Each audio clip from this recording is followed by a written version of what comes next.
One of the questions that might be on your mind is, what is a fire ceremony and why is it important? What is Ayni and what does it mean? Ayni means reciprocity, to give back more than you take.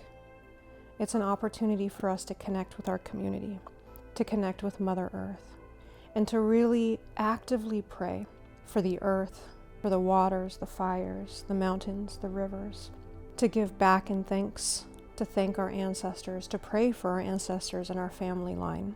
What are they needing? And so with that, we work with the fire ceremony. And you might see in your kit, you have all of these different things that are available to you. You've got your hand-woven manta, something that was designed with love by a family that we're so connected with. They've used the traditions that have been passed down generation to generation in your manta. All the colors that you see come from a plant, a tree. Everything is of the natural world. Your serpentine globe is here for you. It is a specific stone from Peru. It's called the Stone of Machu Picchu. Put your intention into it and really use it to anchor in what it is that you want to magnify. The bottle of Agua de Florida is for helping you to cleanse the physical body, rubbing it on your body to help move heavier energies. Your bell calls in the spirits. The apus are connected to the sounds of the bell. Palo Santo can be used to help clear the space. Your mapacho is used to ground and protect your energies. Copal is an incense from a tree, of tree resin, and we use that to help move energies, to call in higher spirits. Ruda is a plant that is also very sacred to Peru. That helps to ground energies, to drop hucha or heavy energies.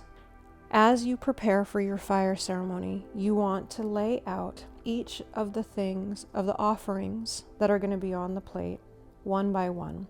You're going to take 1 tablespoon of cornmeal, and then next to that, 1 tablespoon of panela. Next to that, 1 tablespoon of pumpkin seeds, rosemary, lavender, sesame seeds, and rose. You'll put these on an offering plate to give to every single person that's a part of your ceremony. As you've started the fire, you'll do an invocation, calling in your guides, your teachers, asking for the help to be a good listener, to help to move anything that's no longer in alignment. And then you'll have each person begin by taking the cornmeal, putting it in their hand, and putting their prayers into the cornmeal. The cornmeal is our opportunity to say thank you. Thank you to the ancestors. Thank you to the ancestors of the lands that you're on. Thank you. Nothing else, just thank you. Without the lessons that you've learned, we wouldn't be here today. And then you'll offer that cornmeal into the fire. Then you'll grab your panela. The panela is another opportunity to say thank you. We're saying thank you to the earth. Thank you to Pachamama. Thank you for the sweetness that you give us so freely. Thank you for the waters. Thank you for the air we breathe. Thank you for the food that you give us. Thank you for the beautiful flowers, the animals. Give that to the fire. And then you'll grab your pumpkin seeds. And this is where you begin to really actively start praying. What are the things within the family line that you notice? Perhaps there's dishonesty. Perhaps there's passive aggressiveness. Maybe it's the lack of courage, the willingness to be seen. So pray for those things that you see are patterns within your family lines. And then begin to pray specifically for the things that's going on in your family's life. Pray for them and then give that to the fire. Next, you'll grab your rosemary. So the rosemary is for our density, our hucha.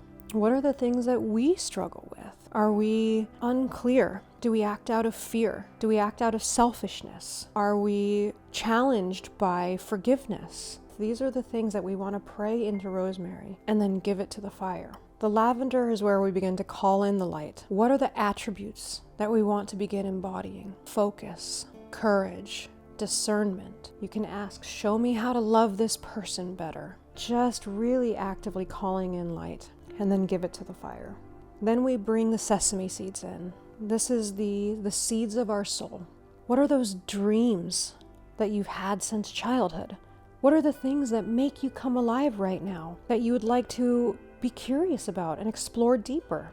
Make it really personal. What are the things that you want to seed into fruition, but really planting the seeds of what you want to call in your, and getting really specific. It's okay if you need money to take the next step, if you need partners, if you need mentors, if you need a car, put those things into your sesame seeds and then offer them to the fire.